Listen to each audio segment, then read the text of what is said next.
Clip కావచ్చు ప్రస్తుతం వైరల్గా మారింది. ప్రభాస్ గోపీచంద్తో బెట్టింగ్ యాప్స్ గేమ్స్ ఆడించాడు బాలయ్య షో చూసి 80 లక్షల రూపాయలు నష్టపోయానంటున్నాడు బాధితుడు.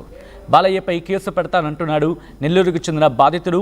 ఈ నేపథ్యంలో ప్రస్తుతం ఈ అంశానికి సంబంధించి మళ్ళీ చిక్కుల్లో పడిందనే చెప్పుకోవాలి. మరి ముఖ్యంగా ఎమ్మెల్యే నందమూరి బాలకృష్ణ ఆయన బెట్టింగ్ యాప్కి సంబంధించి ప్రమోషన్ చేశారంటూ లేకపోతే ప్రమోషన్ చేయించారంటూ కేసు రిజిస్టర్ అయ్యే అవకాశాలు కనిపిస్తున్నాయి. బెట్టింగ్ చిక్కుల్లో ఎమ్మెల్యే నందమూరి బాలకృష్ణ చిక్కుకున్నారా అంటే అవుననే మాట వినిపిస్తోంది. అన్స్టాపబుల్ షోలో బెట్టింగ్ యాప్ ప్రమోషన్స్కి సంబంధించి ఆయన పాల్పడినట్టుగా అభియోగాలు నమోదవుతున్నాయి. ప్రభాస్ గోపిచంద్ గెస్ట్గా వచ్చిన రోజు బెట్టింగ్ యాప్ ప్రమోషన్స్కి సంబంధించి ప్రస్తుతం తీవ్ర చర్చ అంశంగా మారింది. ప్రభాస్ గోపిచంద్తో బెట్టింగ్ యాప్ గేమ్స్ ఆడించాడు బాలయ్య అంటూ కూడా ఆరోపణలున్నాయి. బాలయ్య షో చూసి 80 లక్షల రూపాయలు నష్టపోయానంటున్నాడు సదరు బాధితుడు. బాలయ్యపై కేసు పెడతానంటున్నాడు నెల్లూరుకు చెందిన బాధితుడు. ఈ నేపథ్యంలో ఇంకా ఏమంటున్నాడు సదరు బాధితుడు ఇప్పుడు చూద్దాం. అన్స్టాపబుల్ షోలో బాలకృష్ణ యాంకర్గా ఉండే షోలో ప్రభాస్ సార్ గెస్ట్గా, గోపీచంద్ సార్ గెస్ట్గా వచ్చారు మేడం. దాంట్లో స్పాన్సర్లుగా స్ప్రైటు, రియల్మీ, ఈ ఫండబులేట్ అనే యాప్లు స్పాన్సర్షిప్ ఇచ్చారు మేడం.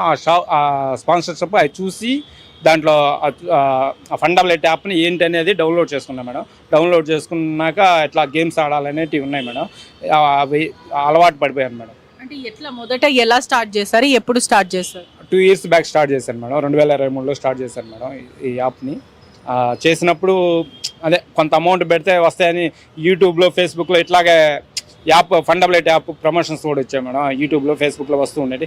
క్యాసినో ఉంటుంది, ఇంకోటి విమానం గేమ్ ఉంటుంది, అందరబహార్ ఉంటుంది, రకరకాల గేమ్స్ ఉంటాయి. ఆడండి, గెలుచుకోండి, గిఫ్ట్లు పట్టండి అనేది చూశాను మేడం.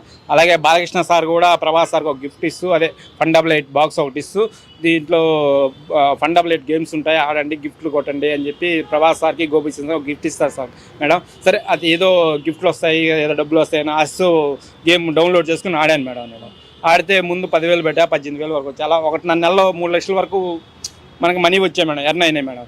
తర్వాత పోతూ ఉన్నాయి, వస్తూ ఉన్నాయి. ఇట్లా ఈ 1.5 సంవత్సరం పోతూ వస్తూనే 80 లక్షల వరకు అప్పులు పడిపోయారు మేడం. అది ఏకంగా 1 కాదు 2 కాదు 80 లక్షలు పోగొట్టుకుని అంటున్నాడు సదరు బాధితుడు. బెట్టింగ్ యాప్స్ మాఫియాకు సంబంధించి ప్రస్తుతం తీవ్ర చర్చాంశంగా మారిందని చెప్పుకోవాలి. బెట్టింగ్ చిక్కుల్లో ఇప్పుడు ఎమ్మెల్యే నందమూరి బాలకృష్ణ చిక్కుకున్నారా అంటే అవునమాట వినిపిస్తోంది. అన్స్టాపబుల్ షోలో బెట్టింగ్ యాప్ ప్రమోషన్కి సంబంధించి ప్రస్తుతం పెద్ద ఎత్తున తీవ్ర చర్చాంశంగా మారింది. ప్రభాస్ గోపీచంద్ గెస్ట్గా వచ్చిన రోజు బెట్టింగ్ ప్రమోషన్కి సంబంధించి ప్రస్తుతం బాధితుడు చెప్పడం జరుగుతోంది. ప్రభాస్ గోపీచంద్తో బెట్టింగ్ యాప్ గేమ్స్ ఆడించాడు బాలయ్య అంటూ కూడా చెప్తున్నాడు. బాలయ్య షో చూసి 80 లక్షల రూపాయలు ముందుగా 10-20 పెట్టాను, దానికి సంబంధించి కొంత వచ్చింది, ఆ తర్వాత మళ్ళీ పెట్టాను, మళ్ళీ కొంత వచ్చింది, అలా పెట్టుకుంటూ పోయాను, ఆ తర్వాత నష్టాలు మిగిలాయంటూ కూడా చెప్పుకొచ్చాడు ఆ బాధితుడు. బాలయ్యపై కేసు పెడతానంటున్నాడు నెల్లూరుకు చెందిన బాధితుడు. ఈ నేపథ్యంలో ఎటువంటి డెవలప్మెంట్ చోటు చేసుకునే అవకాశం ఉంది? సినీ ఇండస్ట్రీలో ప్రస్తుతం ఈ బెట్టింగ్ యాప్ ప్రమోషన్ కావచ్చు, లేకపోతే దీనికి సంబంధించినటువంటి చర్చ జరుగుతుంది. తెలుసుకునే ప్రయత్నం చేద్దాం. మా ప్రతినిధి రవిచంద్ర అప్డేట్స్ అందించేందుకు సిద్ధంగా ఉన్నారు. రవిచంద్ర,